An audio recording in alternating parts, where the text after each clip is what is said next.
നമസ്തേ, പ്രീതാസ് കെല്ലറിലേക്ക് സ്വാഗതം. എല്ലാവരും സുഖമായിരിക്കുന്നു വിശ്വസിക്കുന്നു. ഇന്ന് നമ്മളിവിടെ ഉണ്ടാക്കാൻ പോകുന്നത് അധികം മസാലകളൊന്നുമില്ലാത്ത നല്ല സിമ്പിളായിട്ടുള്ള ഒരു ചുരക്കക്കറിയാണ്. എന്നാൽ നല്ല ടേസ്റ്റുമാണ്. ഇത് പൊറോട്ടയ്ക്കും ചപ്പാത്തിക്കും ആപ്പത്തിനും എല്ലാറ്റിനും പോകുന്ന ഒരു അടിപൊളി കറി കൂടിയാണ്. അപ്പോൾ വീഡിയോ എല്ലാവരും സ്കിപ്പ് ചെയ്യാതെ മുഴുവനായിട്ട് കാണുമെന്ന് വിചാരിക്കുന്നു. വീഡിയോ ഇഷ്ടമായിട്ടുണ്ടെങ്കിൽ ലൈക്ക് ചെയ്യാനും മറ്റുള്ളവർക്കൊക്കെ ഒന്ന് ഷെയർ ചെയ്ത് കൊടുക്കാനും മറക്കില്ലല്ലോ. സബ്സ്ക്രൈബ് ചെയ്യാത്തവർ ഒന്ന് സബ്സ്ക്രൈബ് ചെയ്യാനും മറക്കല്ലേ. എന്നാൽ നമുക്ക് സമയമൊട്ടും കളയാതെ എത്രയും പെട്ടെന്ന് തന്നെ ഈ ചുരക്കക്കറി എങ്ങനെയാണ് ഉണ്ടാക്കുന്നത് എന്ന് നോക്കാം. ചുരക്കക്കറി ഉണ്ടാക്കാൻ വേണ്ടിയിട്ട് ഞാനിവിടെ ഒരു ചെറിയൊരു ചുരക്ക അതിൻ്റെ തൊലിയൊക്കെ കളഞ്ഞ് നന്നായിട്ട് കഴുകിയെടുത്ത് കൊടുത്തിട്ടുണ്ട്. ഇനി നമുക്കിതൊന്ന് കട്ട് ചെയ്തെടുക്കണം. നിങ്ങൾക്ക് ഏത് ഷേപ്പിൽ വേണമെന്നുണ്ടെങ്കിൽ ആ ഷേപ്പിൽ കട്ട് ചെയ്തെടുത്തോളൂ. ഞാനിതാ ഇവിടെ കട്ട് ചെയ്തെടുത്ത് കൊടുത്തിട്ടുണ്ട്. ഒരുപാട് വലുതും അല്ല, എന്നാൽ നല്ല ചെറുതും അല്ല, ഇതേപോലെ ഒന്ന് കട്ട് ചെയ്തെടുത്തിട്ടുണ്ട്.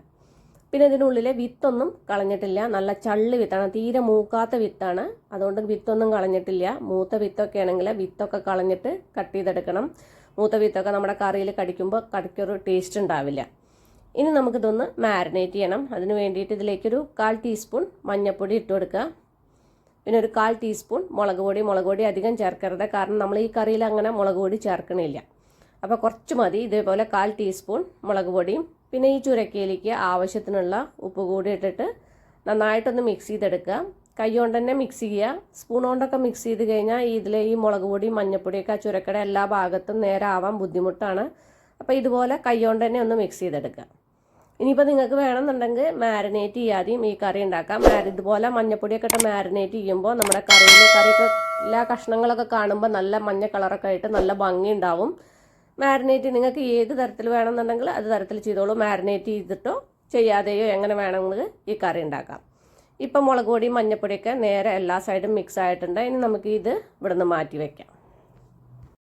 പിന്നെ ഈ കറിയിലേക്ക് വേണ്ടിയിട്ട് കുറച്ച് സാധനങ്ങളും കൂടി ഇവിടെ എടുത്ത് വെച്ചിട്ടുണ്ട്.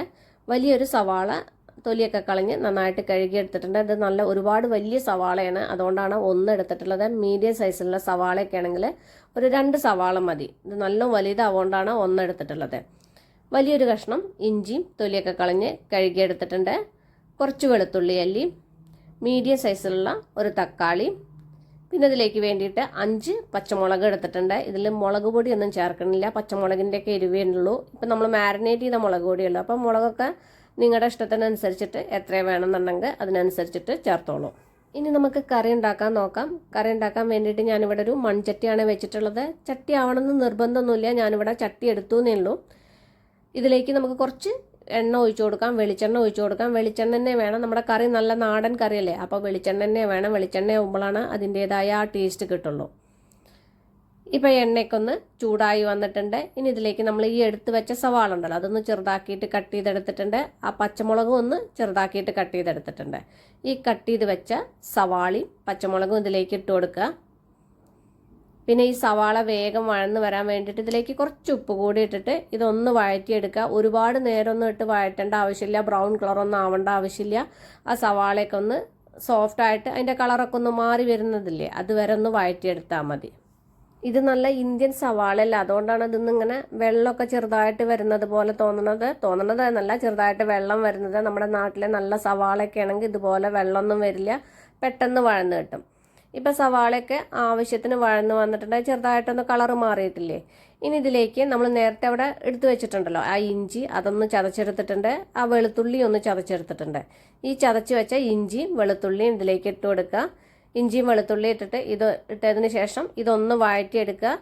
ആ ഇഞ്ചിയും വെളുത്തുള്ളിയുടെയും റോസ്മെല്ലൊക്കെ ഒന്ന് ചെറുതായിട്ടൊന്ന് മാറി വരുന്നത് വരെ ഒന്ന് വഴറ്റിയെടുക്കുക. ഇപ്പം ഇഞ്ചിയും വെളുത്തുള്ളിയുടെയും റോസ്മെല്ലൊക്കെ ഒന്ന് ചെറുതായിട്ട് മാറിയിട്ടുണ്ട്. ഇത്രയ്ക്ക് അങ്ങോട്ട് വഴന്ന് വന്നാൽ മതി. ഇനി ഇതിലേക്ക് നമ്മൾ നേരത്തെ അവിടെ എടുത്തു വെച്ചിട്ടുണ്ടല്ലോ തക്കാളി, അതൊന്ന് ഞാൻ ചെറുതാക്കിയിട്ട് കട്ട് ചെയ്തെടുത്തിട്ടുണ്ട്. ഈ കട്ട് ചെയ്ത് വെച്ച തക്കാളി ഇതിലേക്ക് ഇട്ട് കൊടുക്കുക. പിന്നെ ഇതിലേക്ക് ഒരു 2 തണ്ട് കറിവേപ്പില, അതൊന്ന് നമുക്കിതിലേക്ക് ഊരിയിട്ട് കൊടുക്കാം. ഈ തക്കാളിയും കറിവേപ്പിലയും ഇട്ടതിന് ശേഷം ഇത് നന്നായിട്ടൊന്ന് മിക്സ് ചെയ്തെടുക്കുക. മിക്സ് ചെയ്തതിന് ശേഷം നമുക്കിത് ഈ തക്കാളിയൊക്കെ ഒന്ന് നന്നായിട്ട് വെന്തുടയണം. അപ്പോൾ തക്കാളിയൊക്കെ വേഗം വേവാൻ വേണ്ടിയിട്ട് ഇതൊന്ന് അടച്ചു വെച്ച് കൊടുക്കുക. ഇപ്പോൾ തക്കാളിയൊക്കെ വെന്തിട്ടുണ്ടാവും. തക്കാളിയൊക്കെ നല്ല സോഫ്റ്റായിട്ട് വെന്തിട്ടുണ്ട്.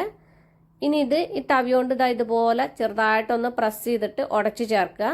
ചെറുതായിട്ടൊന്ന് ഉടച്ച് ചേർത്താലാണ് തക്കാളിയുടെ പുളിയൊക്കെ ഇറങ്ങിയിട്ട് കറിക്ക് നല്ല ടേസ്റ്റ് ഉണ്ടാവുള്ളൂ.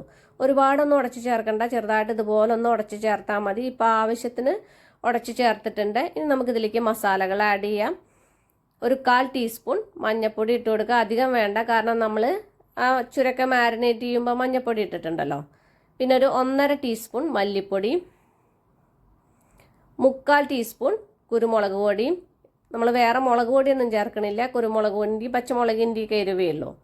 ഈ പൊടികളെല്ലാം ഇട്ടിട്ട് ഇത് നന്നായിട്ടൊന്ന് വഴറ്റിയെടുക്കുക. മസാലയുടെയൊക്കെ റോസ് സ്മെല്ലൊക്കെ ഒന്ന് മാറി വരുന്നത് വരെ ഒന്ന് വഴറ്റിയെടുക്കുക. ഇപ്പം മസാലയുടെ റോസ് സ്മെല്ലൊക്കെ ഒന്ന് മാറിയിട്ടുണ്ട്. അധികം മസാലയൊന്നും നമ്മളിതിലേക്ക് ചേർത്തിട്ടില്ലല്ലോ, മല്ലിപ്പൊടിയും കുരുമുളക് പൊടിയൊക്കെ അല്ലേ ചേർത്തിട്ടുള്ളൂ. ഇനി ഇതിലേക്ക് നമ്മൾ നേരത്തെ അവിടെ മാരിനേറ്റ് ചെയ്ത് വെച്ച ചുരക്കുണ്ടല്ലോ, ആ ചുരക്ക ഇതിലേക്ക് ഇട്ട് കൊടുക്കുക.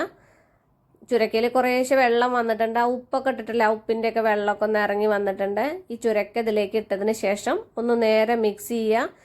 മിക്സ് ചെയ്തതിന് ശേഷം അടച്ചു വെച്ചിട്ട് ലോ ഫ്ലെയിമിലൊന്ന് കുക്ക് ചെയ്തെടുക്കുക. വെള്ളമൊന്നും ഒഴിക്കേണ്ട ആവശ്യമില്ല. വെള്ളമൊക്കെ ഒഴിച്ച് കഴിഞ്ഞാൽ കൂടുതൽ ടൈം എടുക്കുകയുള്ളൂ. എണ്ണയിലാവുമ്പോൾ ചുരക്ക പെട്ടെന്ന് വെന്ത് കിട്ടും. വെള്ളം ഒഴിക്കുമ്പോഴാണ് കൂടുതൽ ടൈം വേണ്ടത്. ഇപ്പം മസാലയൊക്കെ ആ ചുരക്കയുടെ എല്ലാ ഭാഗത്തും നേരായിട്ടുണ്ട്. ഇനി അടച്ചു വെച്ചിട്ട് ലോ ഫ്ലെയിമിലൊന്ന് കുക്ക് ചെയ്തെടുക്കുക. ഇപ്പം നമ്മുടെ ചുരക്കൊക്കെ വെന്തിട്ടുണ്ടാവും. ഇനി തുറന്നതിന് ശേഷം ഒന്ന് നേരെ മിക്സ് ചെയ്തെടുക്കുക. ചട്ടിയാവുകൊണ്ട് അടുക്കി പിടിക്കാൻ നല്ല സാധ്യത ഉണ്ട്. നിങ്ങൾ ചട്ടിയിലാണ് വെക്കുന്നതെങ്കിൽ ഇടയ്ക്കൊക്കെ ഒന്ന് തുറന്നിട്ട് ഇളക്കി കൊടുക്കണം. നോൺ സ്റ്റിക്കൊക്കെ ആണെങ്കിൽ പിന്നെ അടിക്കൊന്നും പിടിക്കില്ല. അപ്പോൾ പിന്നെ ലോ ഫ്ലെയിമിൽ വെച്ചിട്ട് കുക്ക് ചെയ്തെടുത്താൽ മതി. ചട്ടിയിലൊക്കെയാണ് വെക്കണമെന്നുണ്ടെങ്കിൽ ഇടയ്ക്കൊക്കെ ഒന്ന് തുറന്നിട്ട് ഇളക്കി കൊടുക്കണം, പെട്ടെന്ന് അടുക്കി പിടിക്കാൻ സാധ്യത ഉണ്ട്. ഇപ്പം നമ്മുടെ ചുരക്കൊക്കെ ആവശ്യത്തിന് വെന്തിട്ടുണ്ട്. ഒരുപാട് അങ്ങോട്ട് വെന്തുടഞ്ഞിട്ടൊന്നുമില്ല, എന്നാലും പാകത്തിനുള്ള വേവായിട്ടുണ്ട്. ഇനി ഇതിലേക്ക് നമുക്ക് കുറച്ച് തേങ്ങാപ്പാൽ ഒഴിച്ചു കൊടുക്കാം. ഞാനിവിടെ കൊഴുത്ത തേങ്ങാപ്പാൽ, ടിന്നിലെ തേങ്ങാപ്പാലാണ് ഒഴിച്ചു കൊടുക്കുന്നത്. നിങ്ങൾ ഫ്രഷ് തേങ്ങയുടെ പാലൊക്കെ ആണെങ്കിൽ 2ാം പാൽ ഒഴിച്ചു കൊടുത്താൽ മതി. 1ാം പാൽ കുറച്ച് എടുത്ത് വെച്ചതിന് ശേഷം. കൊഴുത്ത പാലാവുകൊണ്ട് ഈ പാത്രത്തിൽ തന്നെ ഞാൻ കുറച്ച് വെള്ളം ഒഴിച്ചിട്ട് അതും കൂടി ഇതിലേക്ക് ഒഴിച്ചു കൊടുക്കുന്നുണ്ട്. വെള്ളം പിന്നെ നോക്കിയിട്ട് നമുക്ക് ഒഴിച്ചു കൊടുത്താൽ മതിയല്ലോ. ഇനി ഇതിലേക്ക് ഒരു 1/2 ടീസ്പൂൺ ഗരം മസാലപ്പൊടി ഇട്ട് കൊടുക്കുക. പിന്നെ ഇതിലേക്ക് കുറച്ചുകൂടി ഉപ്പിട്ട് കൊടുക്കുക. നമ്മൾ മാരിനേറ്റ് ചെയ്യുമ്പോഴും സവാള വഴറ്റുമ്പോഴും ഉപ്പിട്ടിട്ടില്ലേ, അപ്പോൾ കുറച്ച് ഉപ്പിട്ട് കൊടുത്താൽ മതി. ഉപ്പിട്ടതിന് ശേഷം ഒന്ന് നേരെ മിക്സ് ചെയ്യുക. മിക്സ് ചെയ്തതിന് ശേഷം ഒന്ന് അടച്ചു വെച്ചിട്ട് ഒന്നുകൂടി കുക്ക് ചെയ്തെടുക്കണം. കാരണം ഈ ടിന്നിലെ പാലൊക്കെ ആകുമ്പോൾ ആ പാലിനൊരു വേവുണ്ട്. പിന്നെ മസാലയിലൊക്കെ ഒന്ന് കടന്നൊന്ന് കുറുകി വരണ്ടേ. ഇപ്പം നമ്മുടെ കറിയുടെ ലാസ്റ്റ് സ്റ്റേജായി. തേങ്ങാപ്പാലൊക്കെ തിളച്ച് കുറുകി വന്നിട്ടുണ്ട്. ഗ്രേവിയൊക്കെ കണ്ടില്ലേ, നല്ല തിക്കായിട്ടുണ്ട്. ഇത്രയ്ക്ക് അങ്ങോട്ട് തിക്നെസ് മതി. ഇനി നിങ്ങൾക്ക് ലൂസായിട്ടാണ് വേണമെന്ന് വെച്ചാൽ അതിനനുസരിച്ചിട്ട് വെള്ളം ഒഴിച്ചു കൊടുത്തോളൂ. ഇനി ഇതിലേക്ക് ഒരു 1/4 ടീസ്പൂൺ പെരിഞ്ജീരകപ്പൊടി ഇട്ട് കൊടുക്കുക. പിന്നെ കുറച്ച് പൊടിയായി അരിഞ്ഞ മല്ലിയിലയും കൂടി ഇട്ട് മിക്സ് ചെയ്തതിന് ശേഷം സ്റ്റവ് ഓഫ് ചെയ്യുക. ഇനി നിങ്ങൾ ഫ്രഷ് തേങ്ങയുടെ പാലാണ് യൂസ് ചെയ്യണമെങ്കിൽ 1ാം പാൽ എടുത്ത് വെക്കാൻ പറഞ്ഞില്ലേ, ആ 1ാം പാൽ ഒഴിച്ചിട്ട് മിക്സ് ചെയ്തിട്ട് സ്റ്റവ് ഓഫ് ചെയ്യുക. 1ാം പാൽ ഒഴിച്ചതിന് ശേഷം കറി തിളപ്പിക്കാൻ പാടില്ല. ഇനി നമുക്കിതൊരു സെർവിങ് ബൗളിലേക്ക് മാറ്റാം. അപ്പോൾ ഈ അടിപൊളി ചുരക്കക്കറി എല്ലാവരും ഒന്ന് ട്രൈ ചെയ്ത് നോക്കൂ. നിങ്ങളുടെ ഫീഡ്ബാക്കൊക്കെ എന്നെ അറിയിക്കാൻ മറക്കല്ലേ. അപ്പോൾ നമുക്കിനി അടിപൊളി പുതിയ റെസിപ്പിയുമായി കാണാം. നന്ദി, നമസ്കാരം.